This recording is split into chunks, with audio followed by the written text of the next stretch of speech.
Hey, it's Natalie with the Think Yourself Academy. We're going to talk about emotions and how important it is to have the skills and tools and strategies to be able to control our emotion. We're going to talk about Miles. Miles, of course, that is not the right name. I'm keeping the confidentiality of my clients here, but I'm going to tell you the story of Miles, an executive in a multi-million-dollar franchise that did importing, exporting on a large scale.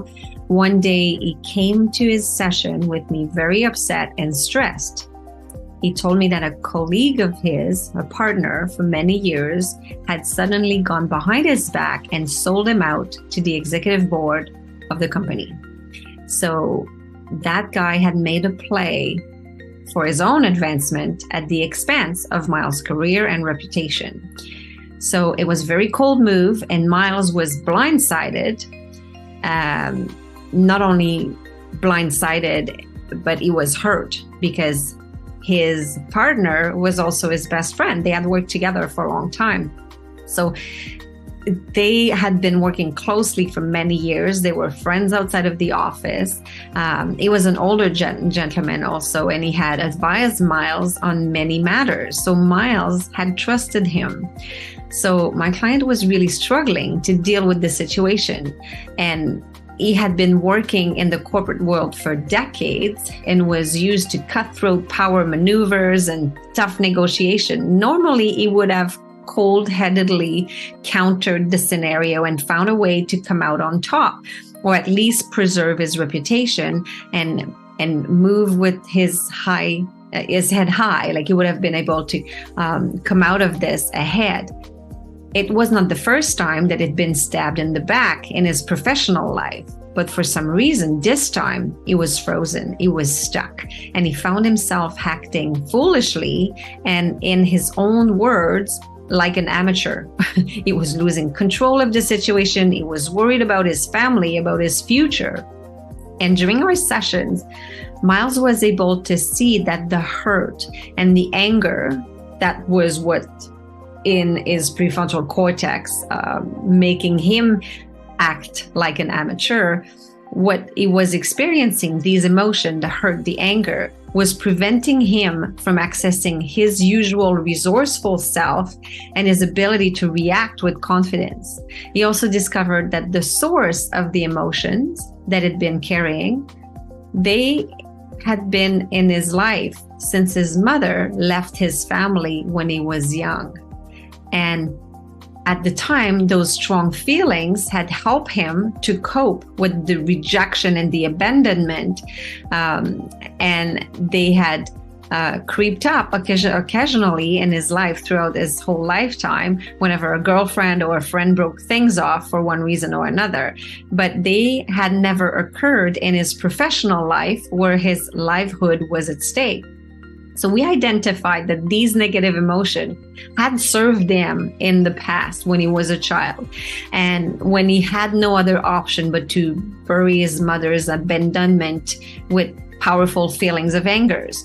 And if he could be angry at her, then he wouldn't have to face the hard truth that his own mother had rejected him. But as an adult, he could face the abandonment and know that it was never about him. Just as his colleague's betrayal was not about him either. Those feelings were no longer serving him, and it was time to let them go. So once Miles was able, with my help, to disconnect emotionally from the situation, he could see it for what it was and face it head on. He acknowledged that his colleague was nearing the end of his career, and he was trying to assert his relevance in the company one last time. He might even see Miles as his own replacement. So when Miles accepted his colleague's action as a self-motivated act and not as a personal rejection, because he had the button of personal rejection on his chest, once he realized that it was not about him, he was not being rejected, the partner and colleague was just trying to bring up their own advancement, then at that time, Miles realized that he was able to calm down and he could think clearly about what to do about it. So once he had access to his personal best self, because he's a really smart man, then he devised a logical plan of action that would be beneficial to him and to the company and would still leave his colleague in a good light. So he presented his case to the upper management in a very reasonable, non-emotional way, and the board was able to see his side.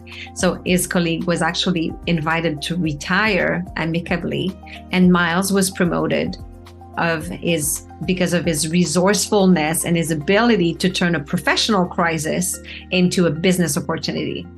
So when Miles stopped being angry and hurt and started being curious about the situation and what he could learn from it, and he was able to put behind him all these past things that had happened to him that was triggering this button, that's when he was able to move forward. So the decision that leaders make on a daily basis are sometimes worth tens of thousands of dollars. And it is imperative that they make these decisions with a calm mind, using their best self rather than based on stressful emotions or past limiting belief. So we have to work on what's holding us back and what is making these powerful emotions take control over us and making us act as an amateur. So if there's something I can help you with, and if you find yourself sometimes telling yourself, you know what, I know that I'm smart and I'm just been acting foolishly because I'm angry, I'm frustrated, I'm resentful, or I'm hurt, or I'm feeling fear, then you're wondering, what is going on? Well, there might be something that we can uncover, and then we can disconnect so that you don't have to deal with that anymore. It's like removing the button so that nobody can push it. So I'm happy to have a conversation. Let's have a chat, and I will see you there.